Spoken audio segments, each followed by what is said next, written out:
금을 투자로 보지는 않습니다. 뭐가 더 급할까요? 금에 대한 세금이 붙습니다. 10%.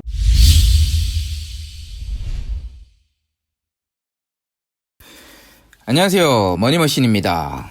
네, 오늘은 금에 대해서 좀 얘기를 해보려고 해요. 금에 대해서라고 얘기를 했지만 이제 금 투자에 관련된 얘기죠. 근데 저는 이제 금을 투자로 보지는 않습니다. 제목에도 그렇게 달렸을 텐데 금은 투자의 대상이 아닙니다. 그 부분은 좀 명확히 하고 시작을 해야 될 것 같아요. 자, 그 첫 번째 이유를 말씀을 드릴게요. 금 가격이 급등했던 적이 있는데 왜 그렇게 급등을 했을까요? 위기가 와서 그렇다, 뭐 이렇게 얘기를 할 수도 있는데 사실은 그게 아니고 이제 인플레 때문에 금 가격의 급등이 왔었죠. 모든 원자재 가격이 상승을 하면서 그렇다라고 했을 때 굳이 금에 투자를 해야 되느냐 의문을 좀 가져봐야 된다는 거죠. 왜냐하면 인플레가 왔을 때는 모든 자산의 가격이 다 증가합니다. 올라간다는 뜻이죠. 근데 굳이 금에 투자를 해야 되느냐, 이거는 생각해 볼 문제라는 겁니다.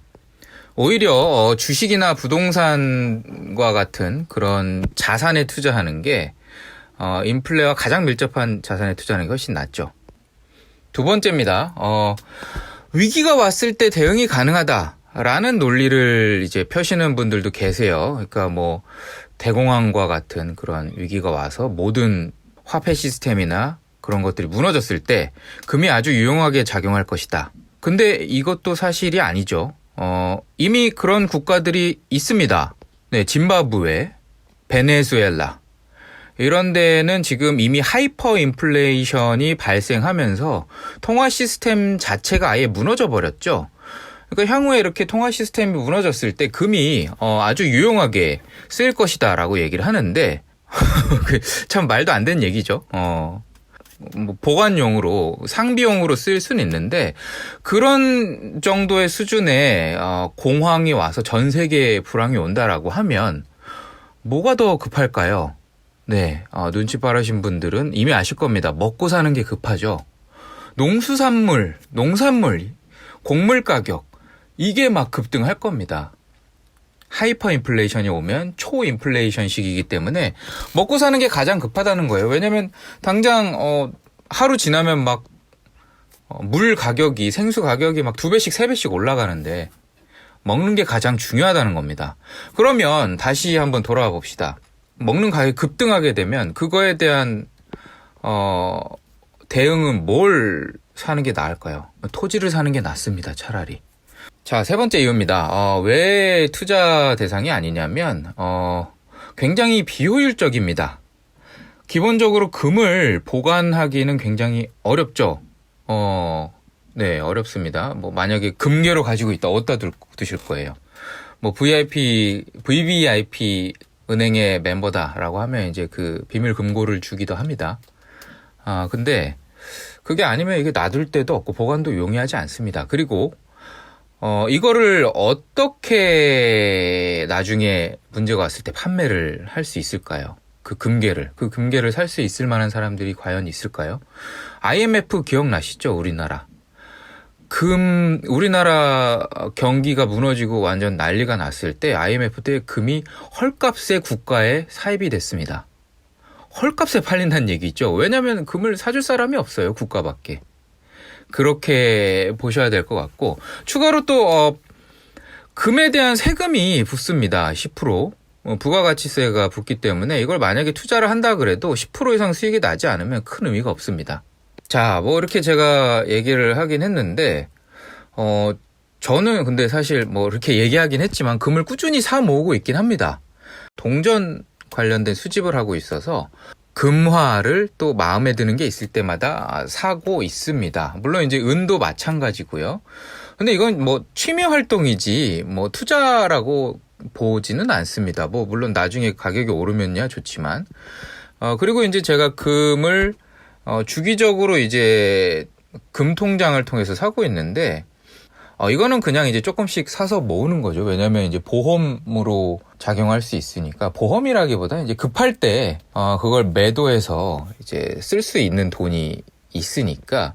왜냐면 저는 이제 저축은 잘 안 하거든요. 그럼 과거에 이제 종잣돈을 모으기 위해서는 했지만 지금은 제가 워낙 다양한 투자 활동을 하고 있기 때문에 이자 수익률이 크게 성에 차지 않기 때문이죠. 작년 말부터 사긴 했는데 그 금 가격이 그렇게 올라가진 않았습니다. 근데 저는 사실 뭐 이거 급전이 필요할 때 쓰려고 한 거기 때문에 팔 생각은 없습니다. 계속 이제 모으는 거죠. 저축 대신에. 자, 그러면 이제 앞으로 금 가격이 어떻게 될지도 궁금하실 것 같은데요. 모든 게 인플레이션에서 비롯되기 때문에 사실 그걸 이해하고 나면은 모든 자산의 가치의 움직임은 조금 쉽게 예측이 가능합니다. 물론 이제 중간에 부침은 있을 수 있는데 큰 흐름은 파악할 수 있다라는 거죠.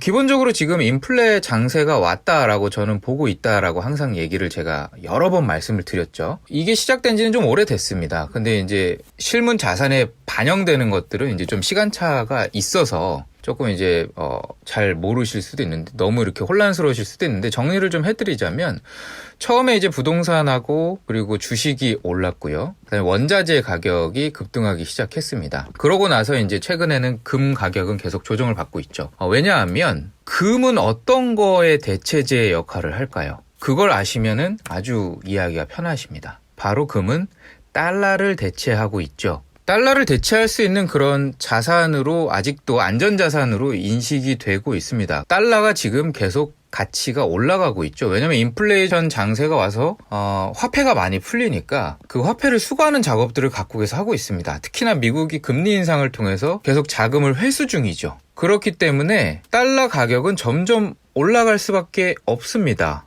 왜냐하면 돈을 수거하니까 수요와 공급에 의해서 달러를 계속 빨아들이고 있기 때문에 시중에 풀린 달러들은 많이 없어지겠죠. 그러니까 달러 가격이 올라갈 수밖에 없는데 금은 달러의 대체제라 그랬죠. 대체 상품의 가격이 올라갈 것으로 예상이 되기 때문에 그쪽으로 먼저 수요가 몰리게 되어 있습니다. 그러니까 이제 달러 가격이 먼저 올라간다는 얘기죠. 여기서 이제 대체제에 대해서 간단하게만 설명을 해드릴게요. 대체제는 간단하게 말씀드리면 경쟁제입니다. 그게 올라가게 되면 상대적으로 이 A가 올라가게 되면 B는 안 올라가는 거죠. 그러니까 금은 안 올라간다는 얘기입니다. 앞으로도. 근데 이게 시간이 지나면서 달러 가격이 너무 높아집니다. 그러면 사람들이 생각하겠죠. 달러가 너무 비싸다. 그 시점이 됐을 때부터 바로 그걸 경쟁으로 삼고 있는 대체할 수 있는 금의 가격이 올라가기 시작하는 겁니다. 그렇기 때문에 지금 달러 가격이 올라가는 추세라고 말씀드렸기 때문에 금 가격은 아직도 올라갈 시점은 좀 더 기다려야 된다라는 것이죠.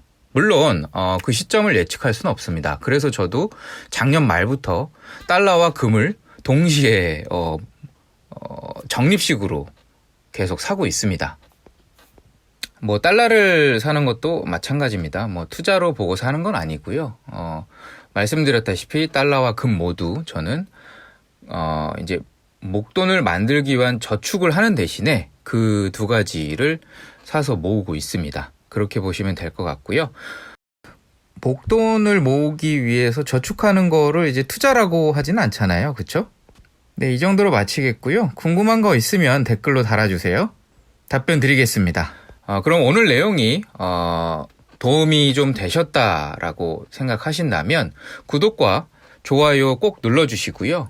그리고 금 투자에 대해서 또 고민하는 분이 있다라면 이 영상을 꼭 공유해 주시기 바랍니다. 네, 고맙습니다.